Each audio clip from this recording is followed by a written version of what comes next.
चळवळ प्रत्येकाच्या अंगणात रुजावी, रुळावी, रमावी. ज्ञान, वाचन आणि चिंतन याची समृद्ध परंपरा लाभलेल्या या महाराष्ट्रात आज प्रत्येक गावात ग्रंथालयांना मंदिरासारखी प्रतिष्ठा लाभणे गरजेचे आहे.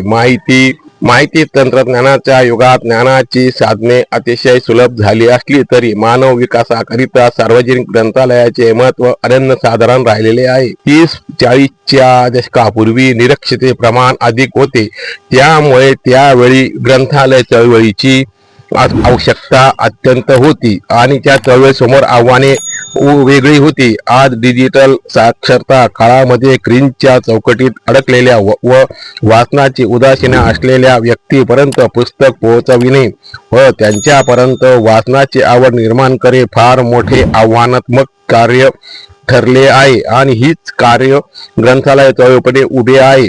आज महाराष्ट्रात शासनमान्य सार्वजनिक ग्रंथालयाची संख्या 11,150 आहे. या ग्रंथालय विविध उपक्रम राबवून व्यक्तीपर्यंत ग्रंथ पोहोचवण्याचे कार्य करीत असतात. एक सकारात्मक बाब म्हणजे जिथे ग्रंथालय आहे तिथे वाचक आहेत, तसेच नवीन वाचक निर्माण होत आहे. परंतु जिथे ग्रंथालय सुविधा उपलब्ध नाही त्या भागात अपवाद वगळता वाचक दिसत नाही. वाचक निर्माण होण्याकरिता आशाही ठेवता येत नाही. अशी महाराष्ट्रातील सुमारे 32,000पेक्षा जास्त गावे ग्रंथालय सुविधेपासून वंचित आहे. नाना शास्त्र, नाना विद्या, नाना कला, कौशल्य, तंत्रज्ञ यांचा अभ्यास करण्यासाठी एका युगाकडून दुसऱ्या युगाकडे ज्ञानाचे संक्रमण करण्यासाठी प्राचीन व मध्य व आधुनिक युगांमध्ये ग्रंथालयाचे महत्व अधोरेखित झालेले आहे व होत आहे. त्यामुळे ग्रंथालय आणि ग्रंथालय दुर्लक्ष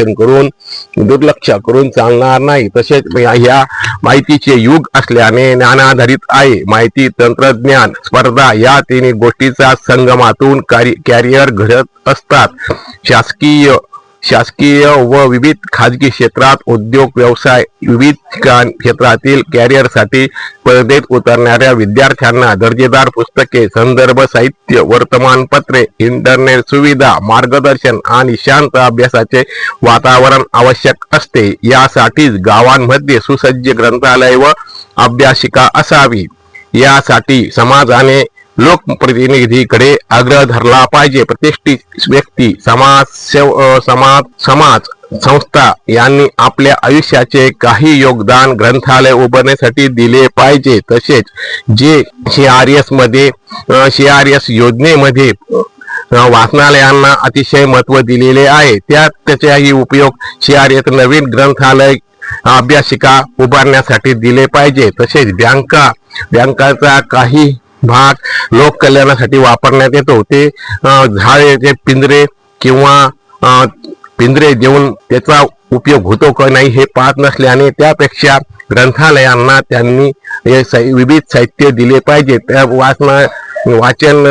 वाचनासाठी टेबल, कपाट इत्यादी दिले पाहिजे. परंतु तसे होत नाही. आजच्या वर्तमान स्थितीमध्ये कार्यरत असणाऱ्या शासन मान्य सार्वजनिक ग्रंथालयाची स्थिती तर अत्यंत चिंतादायक आहे. प्रामुख्याने तुटपुंजी अनुदान, कर्मचाऱ्यांना मिळणारे अल्प मानधन, त्यामुळे ग्रंथालयाचा श्वास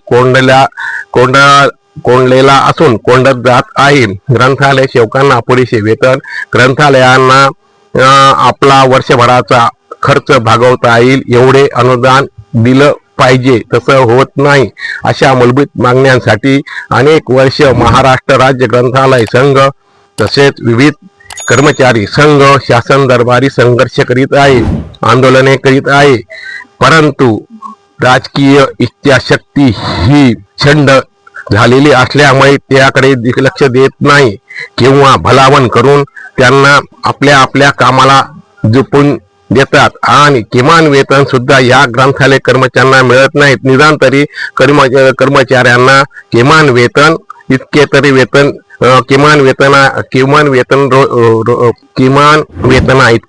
वेतन त्यांना रोजगार मिळाला पाहिजे, पण तसे मिळत नाही.